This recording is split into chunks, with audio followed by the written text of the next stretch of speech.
Eh bien, bienvenue, bonjour à tous. Bienvenue dans ce webinaire consacré à la réforme de la facturation électronique pour les contextes des ERP Business Central, SaaS et ENAV. Je m'appelle Yves-Marie Guérien, donc je suis responsable produit Business Central chez Isatech et je suis accompagné de notre partenaire Continia avec Nicolas et Fabrice. Donc Nicolas qui est responsable partenaire et donc avec qui on a une interaction, qui va vous faire des présentations des solutions. Bonjour Nicolas. Bonjour à tous, bonjour Yves-Marie. Et de Fabrice qui est donc expert produit et qui va être en charge de la démo sur les flux. Bonjour Fabrice. Bonjour Yves-Marie, bonjour à tous. Donc, Continua, donc, et nous, merci à nos deux experts d'être ici qui donc, sortent tout droit de la réforme de la facturation électronique en Belgique au 1er janvier et donc qui nous accompagner pour ce webinaire. Nous allons structurer en plusieurs points. Donc, très rapide présentation. Donc on va essayer de faire à peu près 15 minutes. Et donc, pour vous donner vraiment 40 minutes de démo et 5 minutes après sur les questions-réponses. Donc, l'idée étant de pouvoir s'aligner sur le contexte, le contenu et la réponse Isatech avec Continia. Pour la logistique, vous allez avoir donc des sondages pour apprendre à mieux vous connaître qui apparaîtront dans l'écran à votre droite. Et il y a à peu près 1 minute pour répondre à ces questions. Donc également, n'hésitez pas dans le chat à poser vos questions. Donc Carole, qui est avec nous, va pouvoir trier les questions et auxquelles nous répondrons en fin de webinaire. Présentation. Donc, Isatech, qui sommes-nous? Nous sommes donc intégrateurs français donc, sur les solutions de gestion depuis 1983, présents dans plusieurs agences en France et donc 150 collaborateurs et nous appartenons au groupe Dimood. Donc, le partenariat avec Continia a commencé en 2018 et nous avons déployé plusieurs solutions. On y reviendra. Nicolas, je te laisse nous présenter Continia. Oui, avec plaisir. Oui, quelques mots sur notre société ensuite. Nous sommes Continia, nous sommes un éditeur de logiciels indépendant d'origine danoise et spécialisé dans des solutions pour NAV et Business Central déjà depuis 2009. Toutes nos solutions se focalisent sur l'automatisation des processus financiers dans NAV Business Central de bout en bout. Et les solutions, toutes nos solutions, vous allez voir, sont à 100% intégrées à Business Central. On permet avec les solutions de réduire la plupart des tâches manuelles chez les clients finaux et on estime qu'on peut éliminer 90% des tâches manuelles. Et on voit aussi avec nos solutions très souvent un retour sur investissement rapide parce que tout d'abord, on va continuer à travailler dans le système de base, dans le système ERP de Microsoft. Donc, il n'y a pas de nouveaux outils ou des nouvelles interfaces à apprendre pour les clients. Donc ça va aller assez vite, le retour sur investissement, dès que vous allez traiter vos premières factures et tout ça. On est déjà devenu un grand joueur dans l'écosystème Microsoft et les extensions et les add-ons.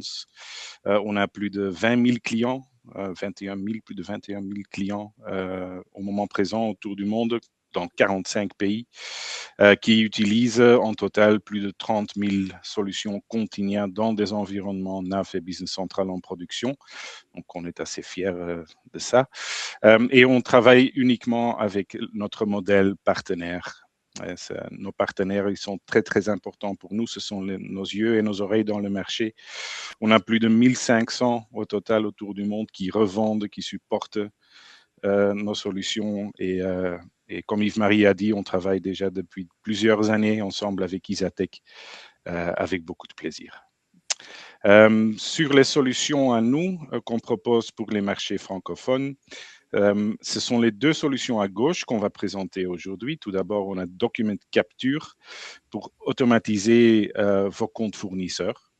On a ensuite Document Output pour en fait le sens inverse, c'est pour automatiser les processus compte client pour envoyer, distribuer vos documents. Et on a aussi une solution pour la gestion des notes de frais qui s'appelle Continia Expense Management. Merci Nicolas.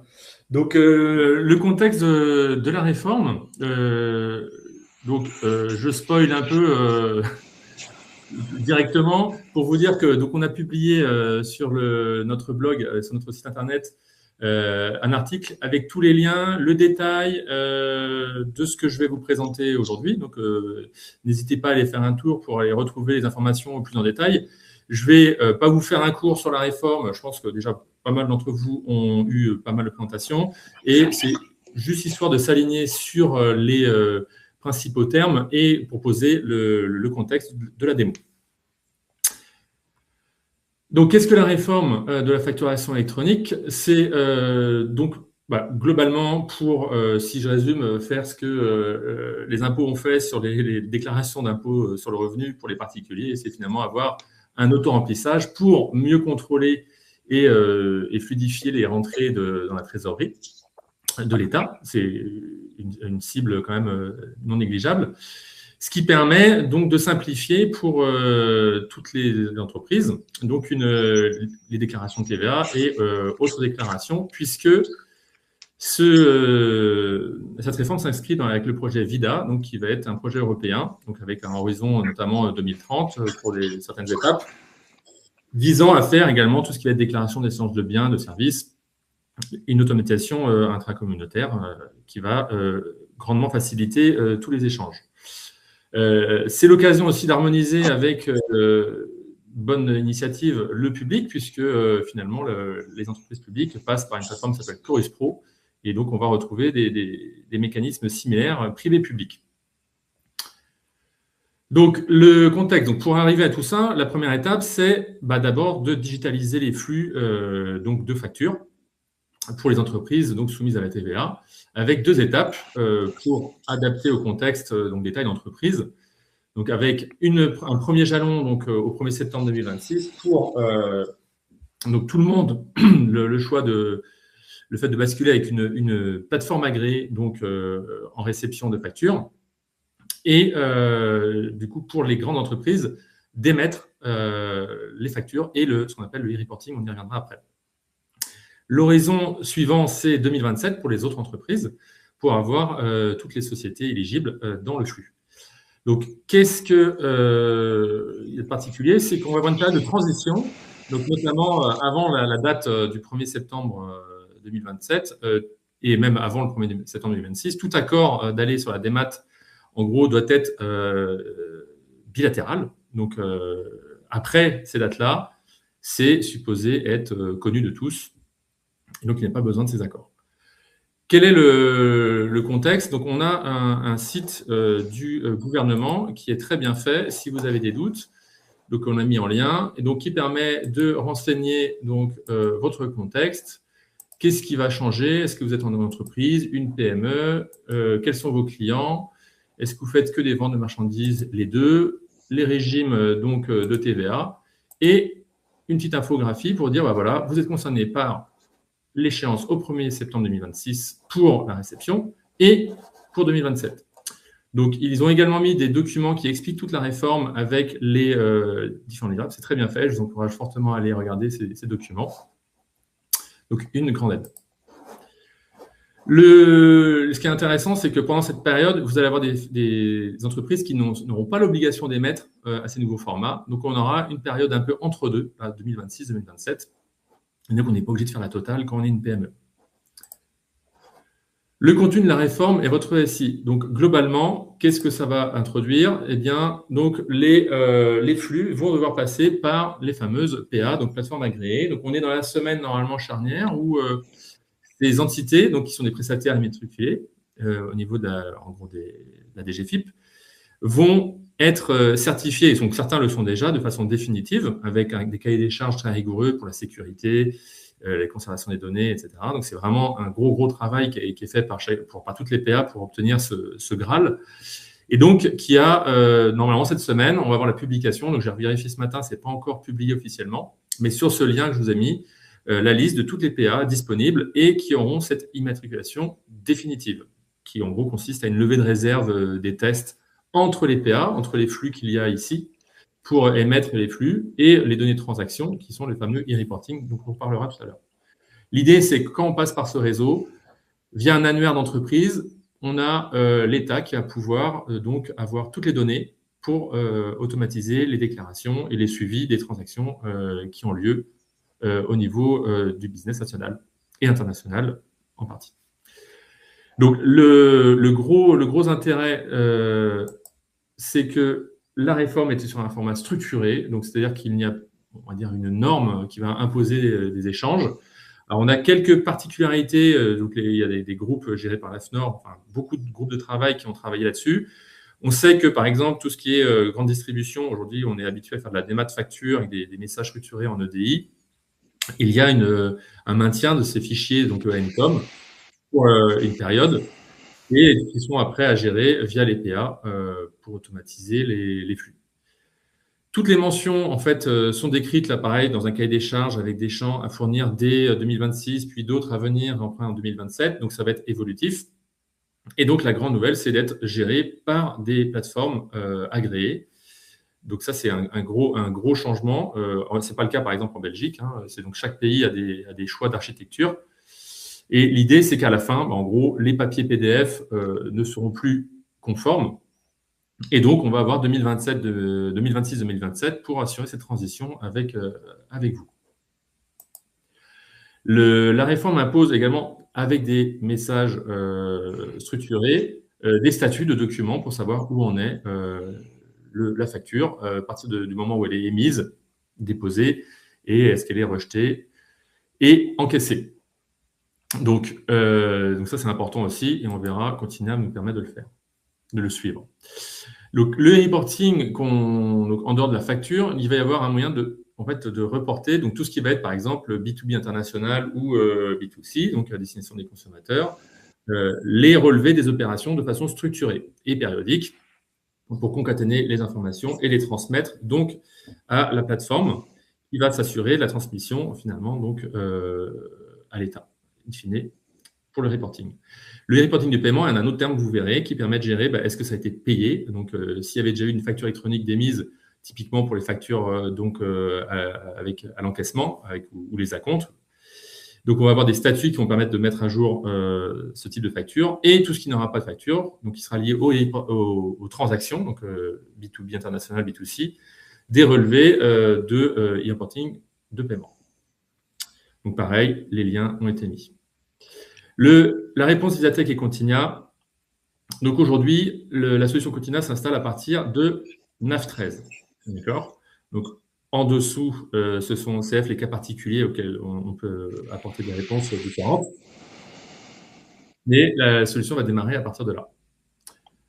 Premier flux, Nicolas, donc la réception des factures électroniques via document de capture. Donc, qu'est-ce que permet de faire document de capture, justement, sur ces flux-là ? Oui, donc document de capture, la solution Manu, document de capture est beaucoup plus qu'un outil pour importer les fichiers, importer vos factures achats.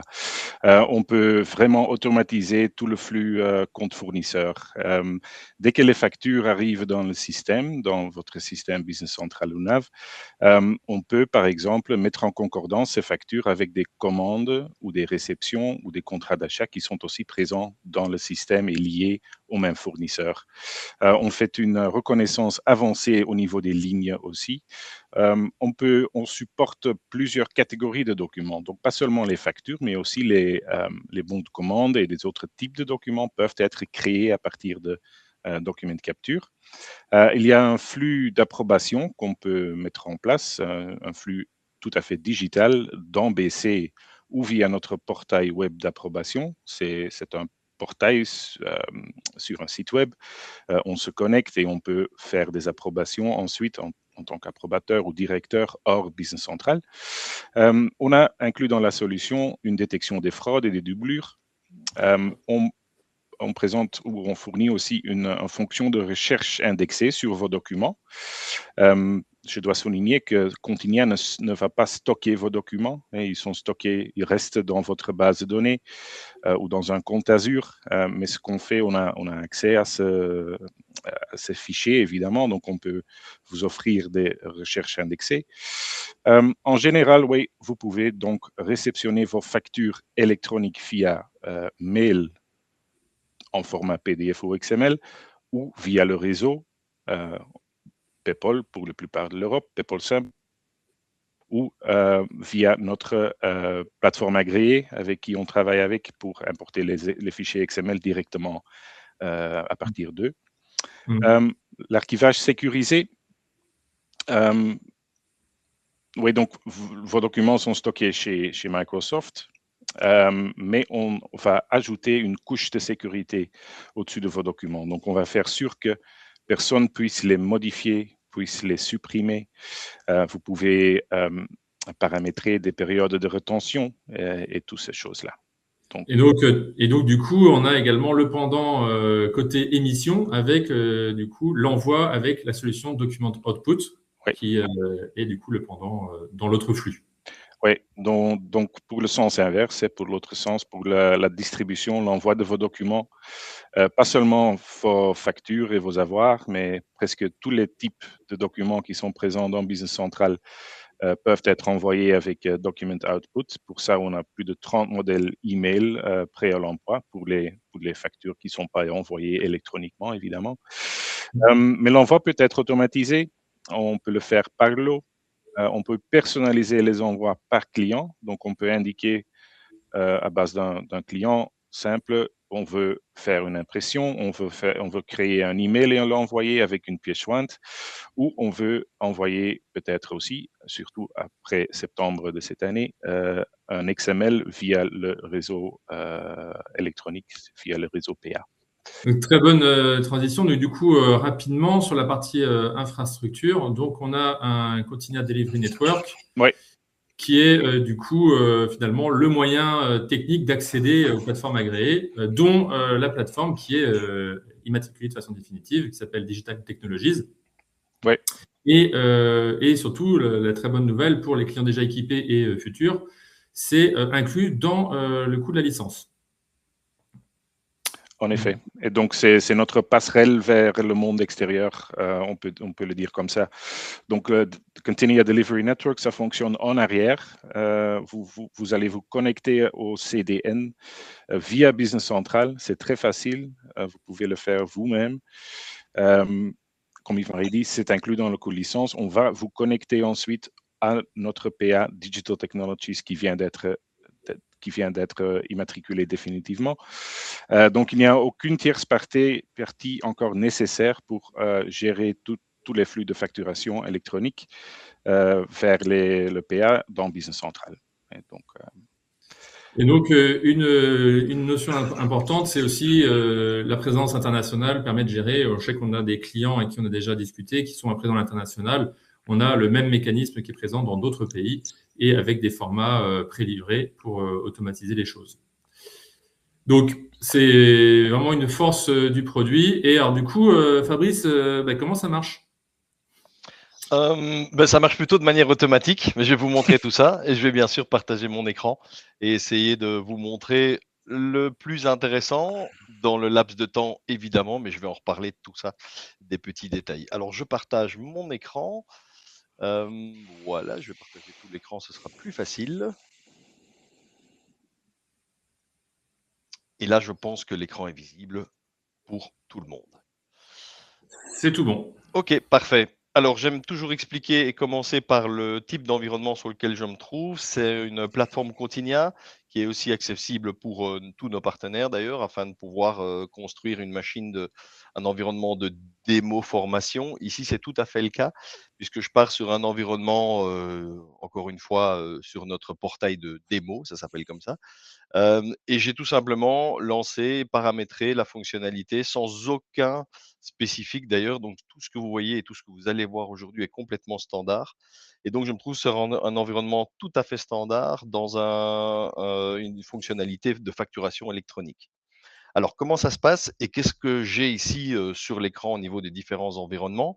Vous pouvez constater que j'ai 2 onglets ou en tout cas 2 environnements différents. J'ai un environnement dit fournisseur, qui est plutôt l'environnement comme vous, client, sur lequel vous allez, entre guillemets, plutôt votre environnement sur lequel vous allez travailler, puisque en tant que fournisseur, vous allez envoyer des factures vers un environnement, évidemment, qui n'est pas forcément le vôtre, mais vos clients, vers le monde extérieur. Donc, on va faire un petit peu ce travail entre vous, côté fournisseur, qui envoyez des factures du côté client. On va voir comment le client va réceptionner cette facture, comment il va évidemment aussi communiquer avec vous en retour, puisque vous l'avez vu avec l'écran d'Yves-Marie tout à l'heure, on traite aussi déjà les messages, donc tout ce qui est réponse de facturation. Message d'ailleurs que l'on traite depuis bien maintenant 2 ans et demi, donc c'est pas des choses nouvelles pour nous. La facturation ou électronique aussi d'ailleurs, via notre Quotidien Delivery Network, est aussi une fonctionnalité qui est en place depuis pratiquement 10 ans maintenant, avec le réseau PayPal évidemment, et sans aucune obligation légale dans les différents pays, dans les plus de 45 pays où nous sommes présents. Et donc voilà, la fonctionnalité a déjà fait ses preuves et c'est vrai que étant basé nous en Belgique et responsable du marché francophone, mais aussi pour la Belgique, Nicolas et moi, on a aussi déjà quelques mois maintenant d'expérience sur, ce qui attend, chaque pays et beh, la France évidemment, en septembre par rapport à cette facturation électronique. Donc il y a pas mal de travail, de choses qui ont été mis en place. Il y a encore des évolutions constantes et donc l'avantage aussi je pense, c'est que au niveau de la Belgique, on a un peu essuyé les plâtres, c'est vrai, par rapport aussi, au gouvernement et à tout ce qui est mis en place. Donc je pense qu'il y a quelque chose qui va être vraiment bien et on commence vraiment maintenant à avoir quelque chose de vraiment hyper stable, hyper fonctionnel et on essaye d'améliorer aussi même la fonctionnalité, la facilité aussi des écrans et je vais vous parler au fur et à mesure de tous ces outils qui sont mis en place. Je commence du côté fournisseur, j'allais dire de votre côté. Je me retrouve alors toujours aussi l'explication sur un environnement Business Central, dernière version 27.2 si j'ai bonne mémoire, et j'ai également les dernières versions de Document Capture et Document Output sur mon environnement. D'accord? Donc, comme je l'ai dit tout à l'heure, un environnement hyper standard, tout à fait, voilà, sans aucun développement. On retrouve ici sur le tableau de bord, peu importe toutes les piles et toutes les accès aux solutions Continia. Je me retrouve ici avec des piles de Document Capture et sur le bas de l'écran, je me retrouve plus bas avec des piles de Document Output. Tout ce que vous allez voir et tout ce que je vais vous montrer aujourd'hui, sera très manuel évidemment puisque j'ai pas trop le choix pour vous montrer, le flux, les scénarios. Il faudra évidemment que je vous montre, des documents avant de les envoyer, que je vous montre aussi comment, ces documents sont traités. Encore une fois, de côté très manuel, mais rassurez-vous, tout ce que vous allez aussi voir du côté manuel peut être automatisé et j'essaierai à chaque fois de faire un parallèle avec les nombreux projets que j'ai pu accompagner ici fin d'année 2025, notamment pour la Belgique, mais pas que et j'essaierai à chaque fois de vous expliquer un petit peu les différents, contextes. Alors, le fournisseur, petite parenthèse aussi, ce que je ne vais pas montrer forcément aujourd'hui, mais qui existe déjà aussi depuis, 3 ans maintenant chez nous, chez Quotinia, c'est le flux de e-commande. On parle beaucoup de flux e-facturation qui évidemment prend un peu le pas et devient prioritaire par rapport à tout ce qui est légal et législation évidemment. Mais sachez aussi que notre flux e-commande est également en place. Donc on pourrait un client pourrait passer une commande, une e-commande chez son fournisseur, ça générerait une e-commande du côté, du fournisseur, évidemment, achat d'un côté, vente de l'autre. Je vais passer directement, mais je vous montrerai le résultat, plus tard. Je vais passer ici, depuis le début, en commençant par une commande de vente de votre côté, côté fournisseur et on va l'envoyer directement chez le client en tant que facture, évidemment. Donc du côté fournisseur, je vais aller sur mes commandes de vente. J'en ai préparé déjà quelques-unes, histoire de gagner un peu de temps et je me retrouve ici, donc encore une fois, en tant que fournisseur, votre côté, j'ai préparé une commande de vente pour un client qui n'est autre que mon client e-customer, évidemment. Ça, c'est préparé au niveau de notre portail de démo formation. J'ai rajouté 2 articles très simples avec une quantité et cetera et qu'est-ce que je vais faire à partir d'ici? 2 possibilités. Soit j'automatise le flux et je dis: «Quand je valide, ce bon de commande, automatiquement, il va être envoyé au client» et comment est-ce que je vais faire ça? Eh bien, je vais commencer par là d'ailleurs, prendre la fiche client et vous montrer les petit paramétrage à effectuer sur une fiche client afin de pouvoir lui envoyer des documents au format électronique. Très simple et une des deux parties est déjà automatisée. La première partie, c'est le profil d'envoi de e-document, enfin, ou en tout cas des documents. Vous devez sur la fiche client sélectionner, mais ça me paraît plutôt logique, un profil d'envoi. Et dans ce cas-ci, si vous utilisez évidemment nos solutions, il faudra utiliser la solution Continia e-document. Ça, c'est la première chose. La deuxième chose, c'est tout simplement de travailler sur la solution Document Output, donc sur la partie, le volet informatif, on retrouve ce qu'on appelle un profil output. Le profil output, lui, est déjà paramétré pour ce client avec un profil PayPal BIS3. Derrière ce profil, alors c'est pas évident de tout expliquer aujourd'hui en un peu plus d'une demi-heure, mais ce profil PayPal BIS3, je l'ai aussi modifié de manière complètement standard pour envoyer, en plus de la facture XML, également un email. D'accord? Ce qui est demandé dans, je pense, au niveau de la Belgique, je prends pas de risque si je dis que 95 des projets que j'ai accompagnés sur les 4 derniers mois de l'année, ont tous ces clients, 95 des clients ont demandé un envoi XML, OK, parce que c'est obligatoire, donc une facture électronique, mais en parallèle, un email avec la facture au format PDF. Pourquoi? Très simple, j'ai eu ce retour encore une fois dans 100 des cas, de ces clients qui m'ont dit: «OK pour la facturation électronique, mais nous on veut être payés». D'accord? Donc pour être payé et pour pas prendre de risque, on envoie la facture électronique, c'est notre devoir, notre obligation, mais en parallèle, on veut envoyer les factures au format PDF, tout simplement pour que le client ne puisse pas nous dire après 1 mois ou 2 mois: «Tiens, j'ai pas reçu votre facture parce que je suis pas encore prêt, je suis pas connecté au réseau PayPal». Donc pour éviter ce genre de discussion, les 2 flux fonctionnent complètement en parallèle. On envoie la facture électronique et en parallèle, on envoie le document PDF. OK? Donc ça, c'est déjà une première chose. J'ai des menus, des points menus évidemment, d'entrée, de nos solutions bien sûr et notamment de, Continia ici où j'ai la possibilité, regardez au niveau de la fiche client, je peux automatiser l'envoi des documents. OK? Donc ça, c'est également possible au moment où je vais, valider la facture en l'occurrence. OK? Ça, c'est une première approche. Du côté pur, profil, je reviens vraiment du côté volet informatif avec ce que vous voyez ici, toute la section Document Output. Je vous montrerai ça dans quelques instants parce que j'ai déjà préparé ça aussi. Au niveau du profil output, on peut aussi, et c'est ce qui est pareil dans 90-95 des cas, c'est ce qui est déjà mis en place aussi, c'est bien sûr l'automatisation. Comme je le disais tout à l'heure, c'est ce que nous ne ferons pas aujourd'hui, sinon vous n'allez pas voir grand-chose au niveau de la démo, évidemment. Au niveau de la fiche client, c'est extrêmement simple de paramétrer une fiche et vous allez voir tout à l'heure, on a maintenant depuis, la dernière version, donc non, la version encore avant, donc ça fait maintenant 6-7 mois. On a maintenant aussi un outil qui permet de paramétrer les fiches clients en lot, évidemment, pour éviter de devoir le faire, à la main manuellement sur chaque fiche client, ou fournisseur évidemment. OK? Je me retrouve ici sur ma commande de vente et qu'est-ce que je vais faire? Je vais tout simplement, dans un premier temps, la valider bien sûr. Je vais l'expédier et la facturer. Je vais récupérer bien sûr cette facture enregistrée et à partir d'ici, on voit déjà au niveau de mes, profils entre guillemets «de sortie», hein, les fameux profil output, on voit déjà que par sécurité pour ce client, ben, on est dans le scénario que je vous ai expliqué. C'est-à-dire que je veux envoyer un email à une personne de contact, c'est mon adresse email. Jusque-là, pas de souci. Mais en même temps, je vais quand même envoyer le document électronique vers la plateforme extérieure. Chez vous, ce sera une PA et pour la majorité des pays en Europe, on est direct en communication avec PayPal.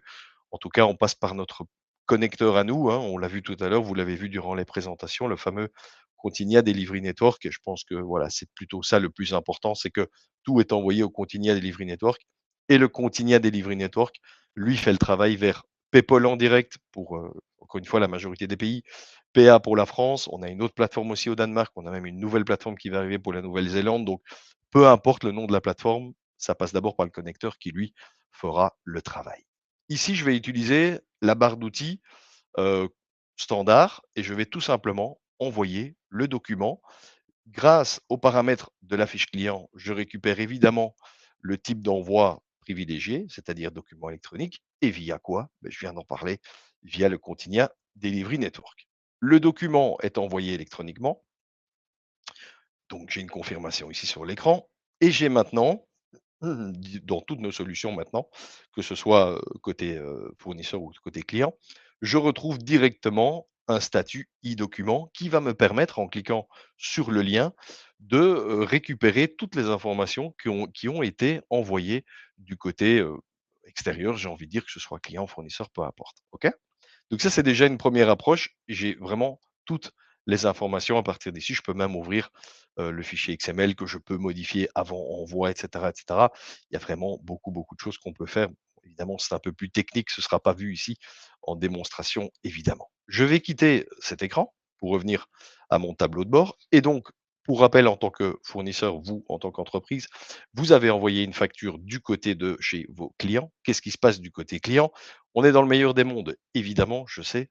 On est habitué à avoir ce genre de retour. Nous sommes bien sûr avec 2 environnements business central. Nous avons dans les 2 environnements business central, tous les 2, le fournisseur et le client, sont équipés de solutions Continia, évidemment.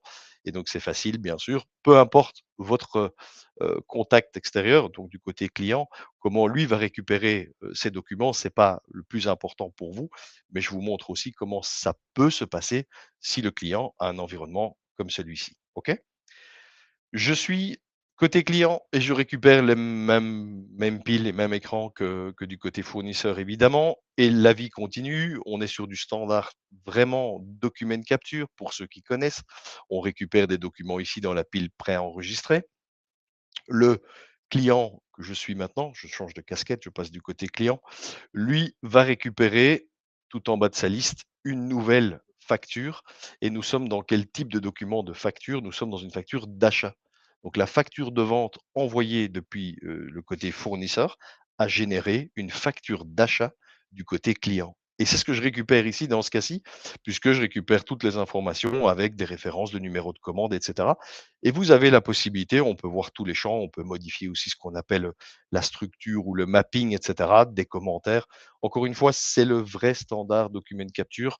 C'est plus simple, entre guillemets, l'XML, la facture électronique, que le PDF, puisque tout étant balisé, évidemment, il y a beaucoup moins d'impact et de modifications à effectuer. On peut bien sûr rajouter, parce que ça ne va pas forcément apparaître sur les documents, mais les factures, enfin pardon, les axes analytiques, on peut rajouter des tas de choses aussi, toutes les informations évidemment propres à votre entreprise aussi. À noter que du côté fournisseur, qu'est-ce que j'ai paramétré? J'ai paramétré, et c'est intégré aussi à nos solutions aujourd'hui en standard évidemment, j'ai intégré le PDF embarqué. C'est vraiment le mot technique, ce qu'on appelle le PDF embedded. Et donc, c'est le PDF embarqué qui permet du côté client ici de pouvoir aussi visualiser la facture justement au format PDF et pas forcément au format XML uniquement. Donc ça, c'est plutôt le côté hyper sympa.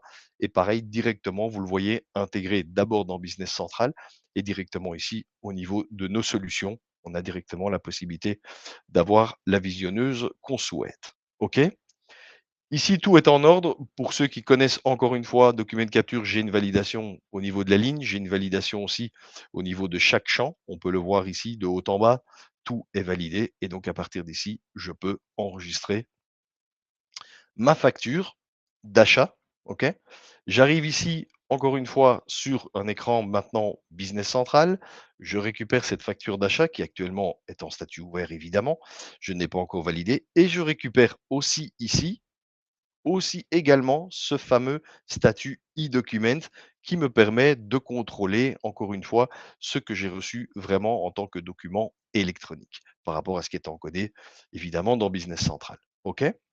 À partir d'ici, le travail est presque terminé, toujours avec la visionneuse évidemment sur le côté droit. Qu'est-ce que je vais faire? Je vais travailler sur les fameux messages que vous avez aussi vus durant la présentation. Et donc, je vais, via, encore une fois, les barres d'outils standards, envoyer une confirmation électronique à mon fournisseur pour lui dire: j'ai reçu la facture, elle est en cours, j'ai une requête qui est en cours, j'ai accepté, rejeté. Vous avez vu tous ces messages tout à l'heure. On va le faire simple pour le moment, on est assez sympa. On va accepter cette facture, OK, avec un écran intermédiaire, pourquoi pas. C'est évidemment, tout ça est paramétrable aussi. À noter que c'est important, voire très important, c'est que le statut e-document maintenant a été mis à jour. Et donc, je vais récupérer à chaque fois de plus en plus de détails. Si jamais je récupère une réponse en retour de mon fournisseur et que je renvoie une réponse, et cetera, eh bien, je vais chaque fois avoir des messages différents que je vais pouvoir évidemment à chaque fois ouvrir dans le détail. Et donc, comment est-ce qu'on va lire cet écran? On a la date et l'heure, donc on a bien reçu et enregistré une e-facture et nous avons envoyé une réponse à cette e-facture avec comme message accepté, donc l'acceptation de cette facture. Comment ça se passe? Évidemment, du côté, je reviens sur mon tableau de bord, du côté fournisseur, la vie continue aussi et à un moment ou à un autre, un document arrive pour importation.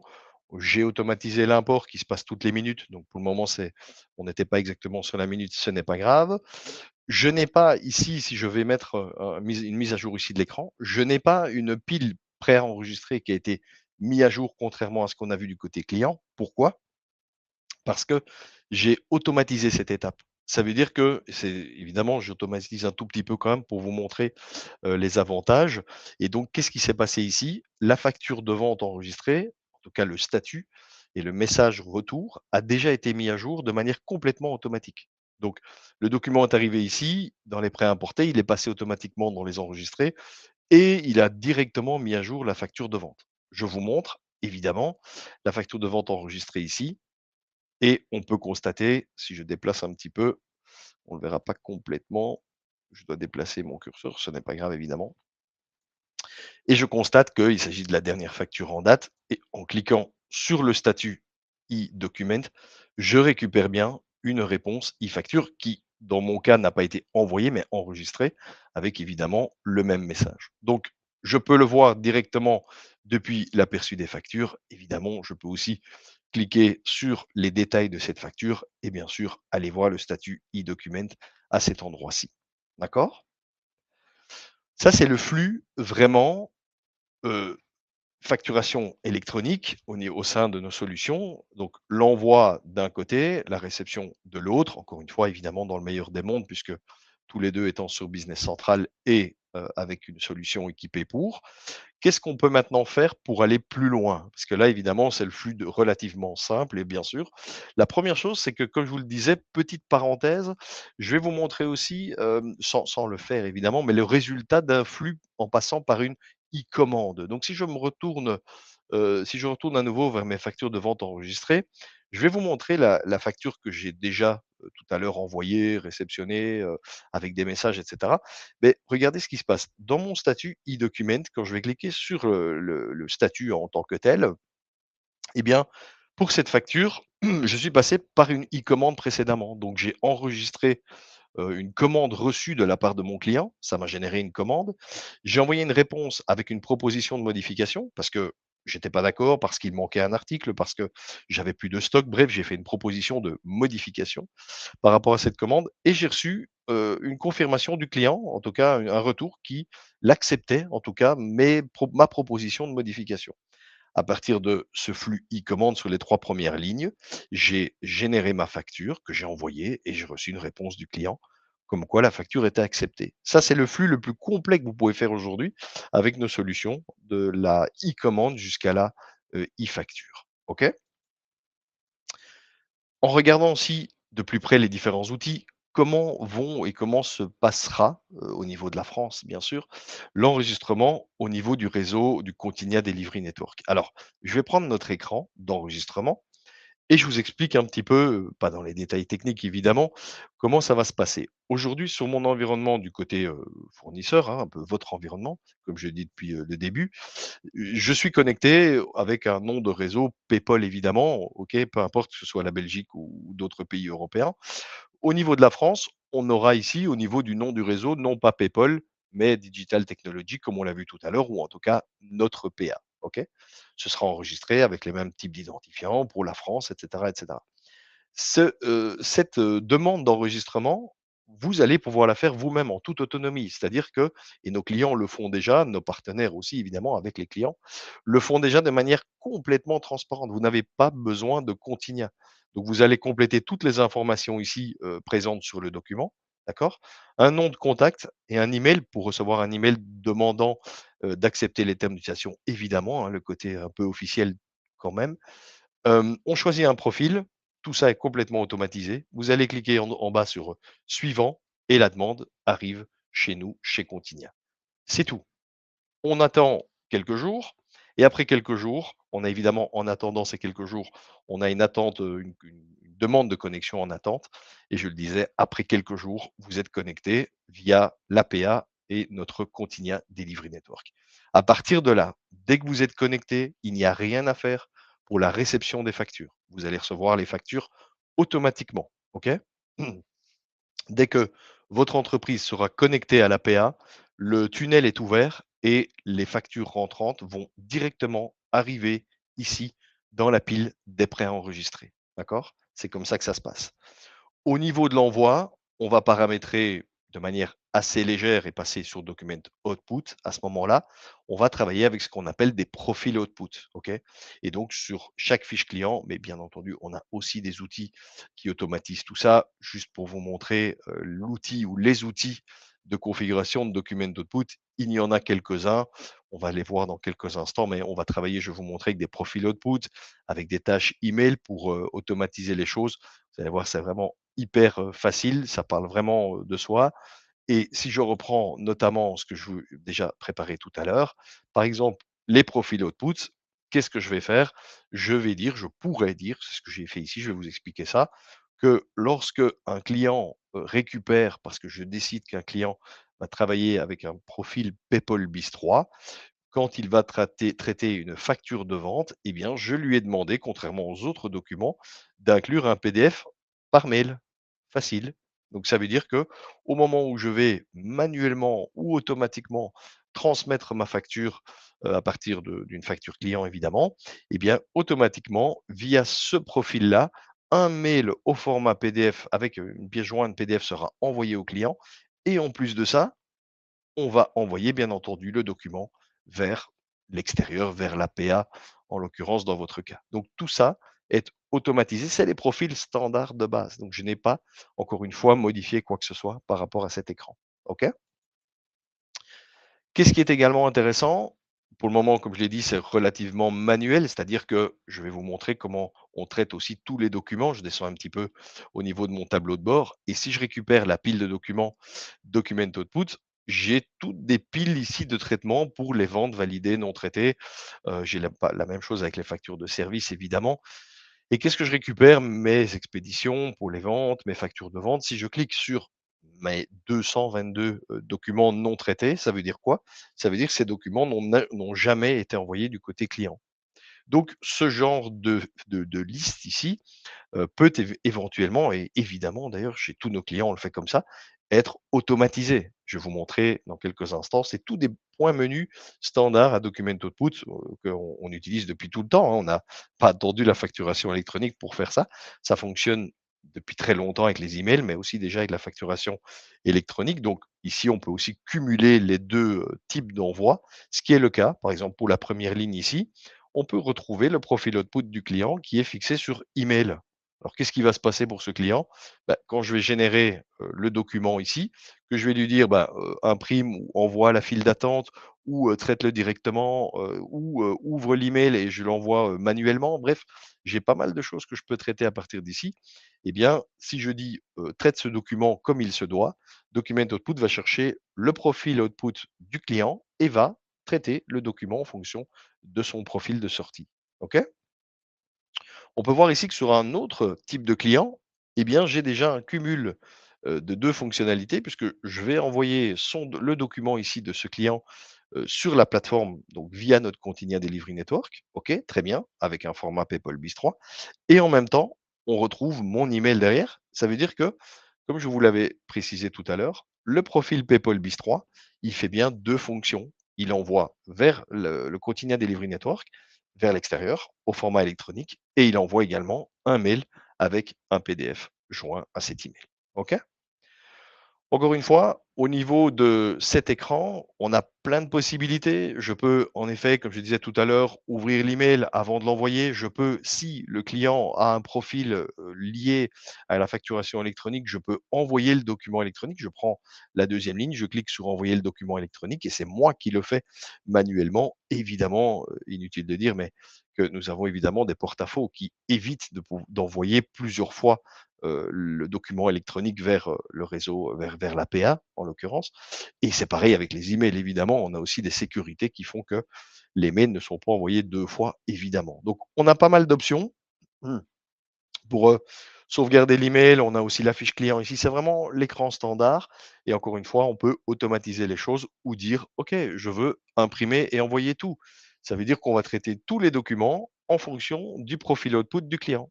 On envoie électroniquement, on envoie un PDF, on n'envoie qu'un PDF, on n'envoie que vers la plateforme, que vers l'APA uniquement sans PDF. Tout est possible à ce niveau-là. Ça, c'est un traitement, je dirais à l'instant T.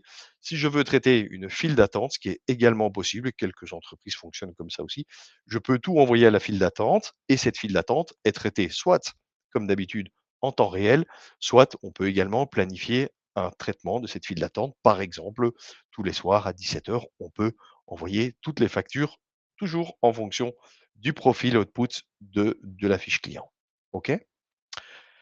Je vais revenir sur le tableau de bord et terminer tout doucement sur les tâches email pour, encore une fois, l'automatisation. Et donc, quand je récupère les tâches email, qu'est-ce que j'ai fait à partir d'ici? J'ai fait quelque chose d'extrêmement simple. Ce sont des tâches email qui sont présentes en standard, à l'exception de la tâche facture que j'ai créée. Et donc, j'ai justement planifié cette tâche ici en disant que toutes les factures de vente où le nombre d'impressions était égal à 0, donc qui n'avaient pas encore été traitées. Alors, je peux travailler sur plein de filtres aussi. Ce qui est même assez malin d'ailleurs, c'est que je peux aussi travailler sur, et je vous le montre en direct, sur un filtre Document Output, donc c'est CDO chez nous, Continuous Document Output, et je peux lui dire de regarder les documents où le nombre d'emails envoyés est égal à 0 aussi. Je peux continuer à travailler sur plusieurs filtres. Je peux aussi, pour les clients ou même peut-être ici des gens qui ont pas mal d'expérience, peut-être même avec du spécifique, avec des champs spécifiques à vos environnements, on peut aussi intégrer des champs spécifiques de chez vous. Je l'ai fait, il n'y a pas de souci, dans un projet Document Output, on a poussé très loin avec un client avec 3 champs, avec 3 filtres liés à 3 champs complètement spécifiques. C'est des champs qui étaient validés dans une fiche client et cetera et donc on a, paramétré ici des filtres et tous les soirs, les factures étaient envoyées par email et au format électronique aussi d'ailleurs, via tous ces filtres sur le document, donc les factures, également au niveau de la fiche client. Donc il y avait vraiment aucun problème par rapport à ça, si ce n'est évidemment de devoir rajouter les champs, de rendre les champs spécifiques disponibles dans la table des champs Document Output. Évidemment, c'est pas un énorme travail pour votre partenaire.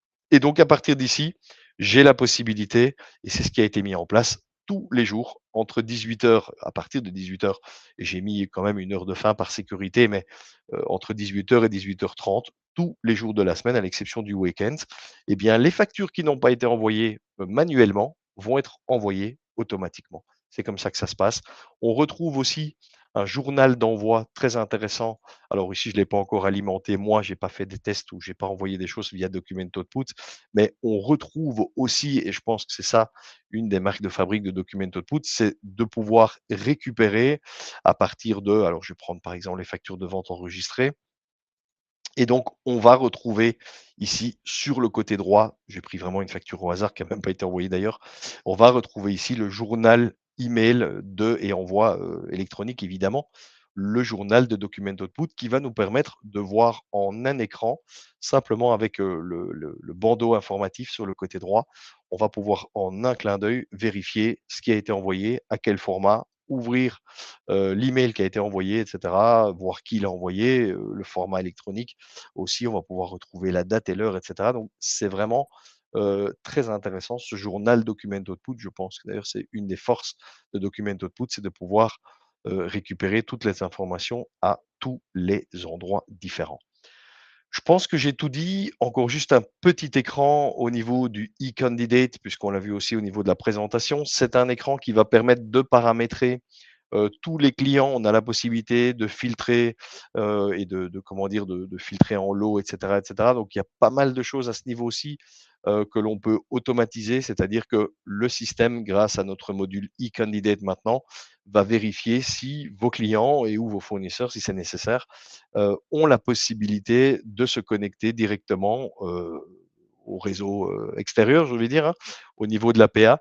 Et donc, c'est un nouvel outil qui permet de manière complètement automatique de pouvoir traiter directement toutes les fiches clients en une fois. On peut faire une connexion par lot, par exemple ici, sélectionner le type de profil par rapport au e-candidate, de quelle participation ce sera lié à l'APA, évidemment, il n'y en aura qu'une, et de pouvoir à chaque fois sélectionner, mais je ne vais pas sélectionner, de pouvoir sélectionner ensuite le format électronique, etc., etc. Tout ça sera très facile. On peut aussi traiter des clients en tant que document vente, service. Bref, c'est un super filtre ici. Et pour les fournisseurs, commandes, achats, etc., etc. Donc, c'est vraiment quelque chose qui fonctionne très bien aujourd'hui et qui permet, encore une fois, en lot, de ne pas devoir aller sur toutes les fiches clients manuellement, évidemment, et donc de les connecter si elles sont connectables. Et donc là, on revient sur la fameuse notion de annuaire. Et donc là, nous, on va chercher l'annuaire, on regarde si ce client est connu, reconnu via la fameuse PA, évidemment, à venir. Et puis, on va pouvoir le connecter de manière automatique ici. Donc là, c'est un gain de temps, évidemment, très important. Donc voilà, au niveau des différents outils, vous avez aussi vu donc ce fameux flux entre vous, entre guillemets, fournisseurs et le client, les réponses entre les factures de vente d'un côté qui ont généré des factures d'achat et les réponses entre tout ça.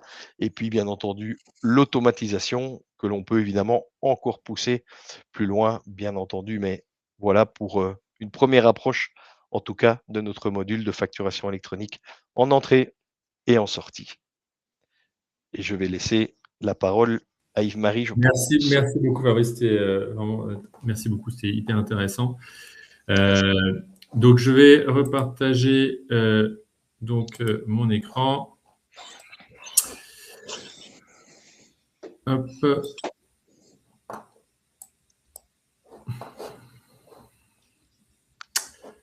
Voilà, c'est arrivé. Donc, les points clés que nous venons de voir donc, suite à la présentation, avant de passer aux questions.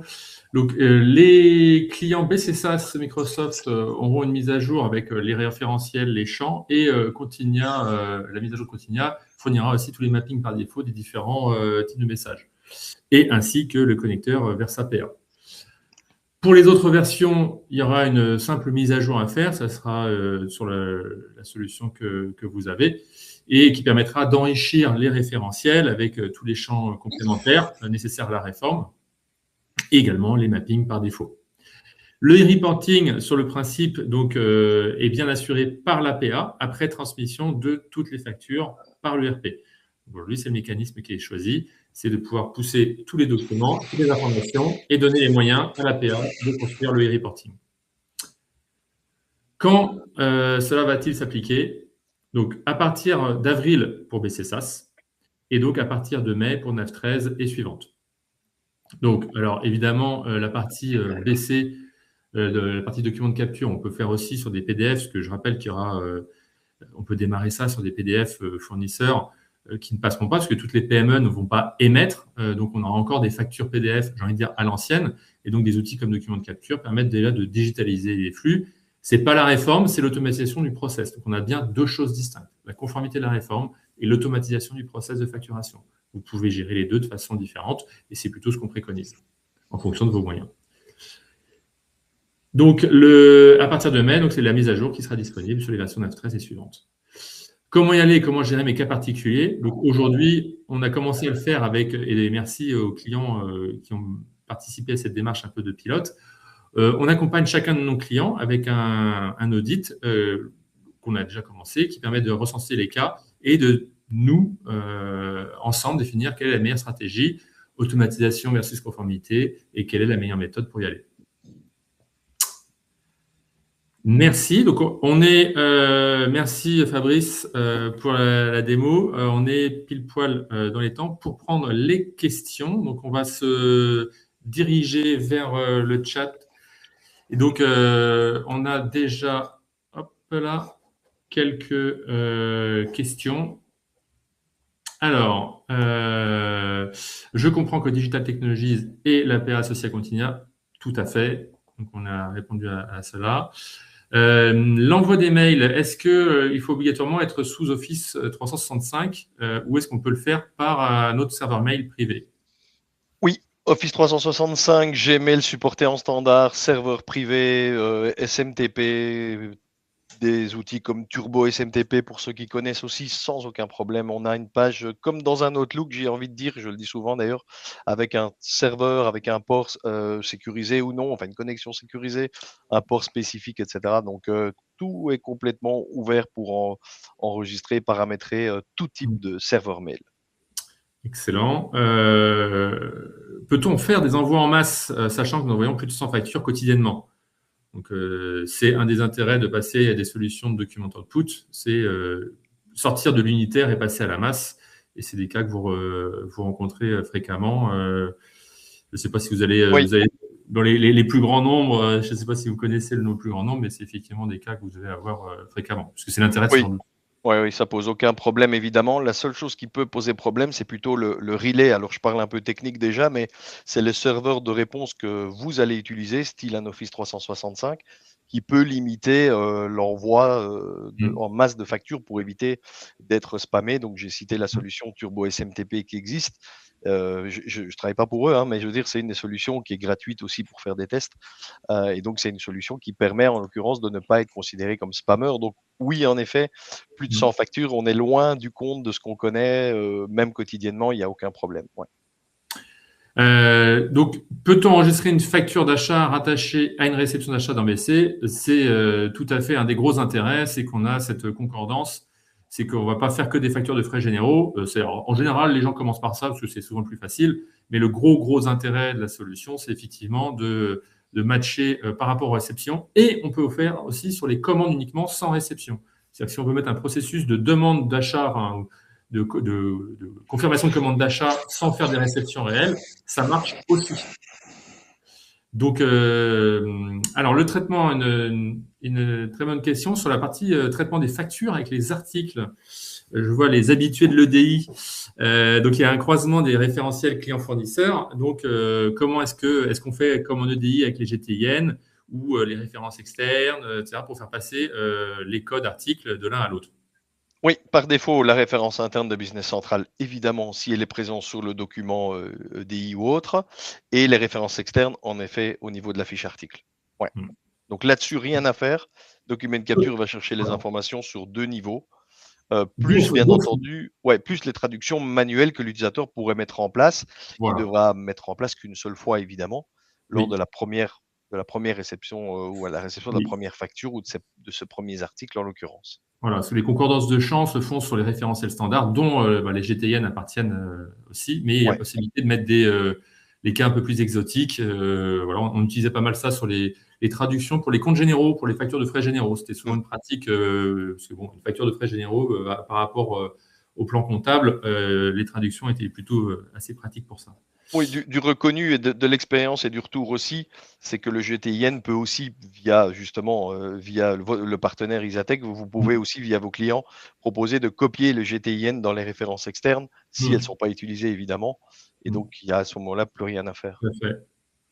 Le mécanisme s'applique en cas d'acheteur-vendeur, effectivement, le mécanisme idéal pour nous tous. Mais qu'est-ce qui se passe quand on a une autre PA type Générix au hasard voilà, et autres traducteurs EDI et autres plateformes possibles? Comment assurer l'interopérabilité avec la PA du client? Bon. Oui, alors l'avantage, c'est qu'il n'y a rien à faire, puisque juste pour redessiner aussi le schéma, c'est que le fournisseur envoie vers sa PA, le client réceptionne via sa PA, et entre les deux PA, qu'est-ce qu'on a? On a le monde PayPal quand même. Donc, il faut quand même pas oublier que la plateforme PayPal est là pour justement valider les formats, pour valider les types d'informations, les numéros de TVA intracommunautaire, etc., les montants. Enfin bref, il y a quand même un contrôle et aussi la nature du document. Donc tout ça évidemment est géré par cette gérance est gérée est prise en main par PayPal. Et donc en l'occurrence, c'est pas forcément votre problème entre guillemets.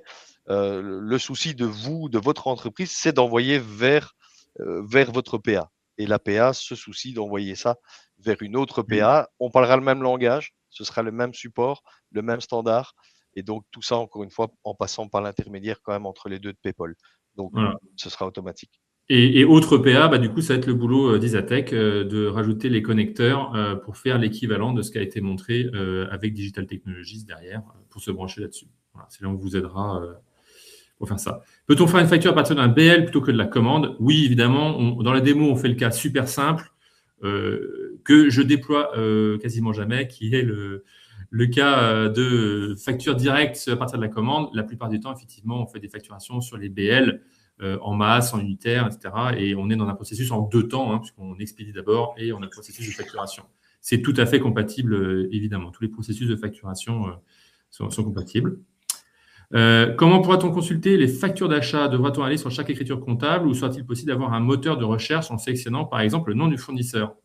C'est le cas. On a une recherche documentaire extrêmement poussée dans les solutions Continia, avec notamment, comme Nicolas l'a dit tout à l'heure, un archivage indexé, intelligent, pour retrouver aussi les lignes, même les lignes. Oui, voilà. On peut retrouver tout ce qui se trouve sur le document, XML évidemment aussi, rechercher avec tous les mots-clés. On peut aussi retrouver l'origine du document, comment il est arrivé, vérifier aussi son authenticité. Si on a modifié un document, même que ce soit par exemple du PDF, on a l'outil, notre fameuse justement archive sécurisée, qui va indiquer à l'utilisateur qu'il y a une corruption au niveau de ce fichier. On peut même restaurer les pièces jointes éventuellement qui ont été supprimées. Ouais. Donc oui, 100%. Donc, est-il possible d'avoir plusieurs PA? Oui, alors c'est toujours pareil, c'est pas préconisé pour la simplicité de gestion, mais oui, c'est possible de référencer plusieurs PA. Il y a tout ce qui est prévu dans la norme avec les suffixes pour séparer les choses et pouvoir typer ça comme il faut. La démo est sur BC, toutes les fonctionnalités seront bien présentées. Donc sur Nav 17, par exemple, oui, elles sont bien présentes. Ça fait partie des choses qui seront présentes sur les versions à partir de Nav 13, comme on le disait. La PA Digital Technologies est bien incluse dans la tarification Continia, donc pour BC SaaS et les autres. D'accord, donc ça fait bien partie de cette partie-là. Et pour la partie e-reporting, les factures e-commerce et export, comment est-il généré? Donc, comme je vous le disais, l'idée est d'envoyer toutes les factures au site, donc à la PA, et c'est la PA qui est bien en charge de la réalisation du e-reporting. C'est le modèle qui est actuellement préconisé. Voilà. Je crois que j'espère que j'ai oublié personne. On a débordé de 2 minutes. De toute façon, Isatech, on se tient à votre disposition pour répondre à vos questions. Je vous remercie tous d'avoir assisté à ce webinaire qui sera disponible en replay avec la présentation disponible en téléchargement. Un grand merci à nos amis Fabrice et Nicolas pour la qualité de la présentation et votre partenariat. Merci également à toutes les personnes qui ont contribué, donc à nos clients pilotes et consultants de l'équipe, sans qui tout cela ne serait pas possible. Merci à tous et une excellente journée et bon courage pour cette réforme. Merci. Au revoir. Bonne journée à tous.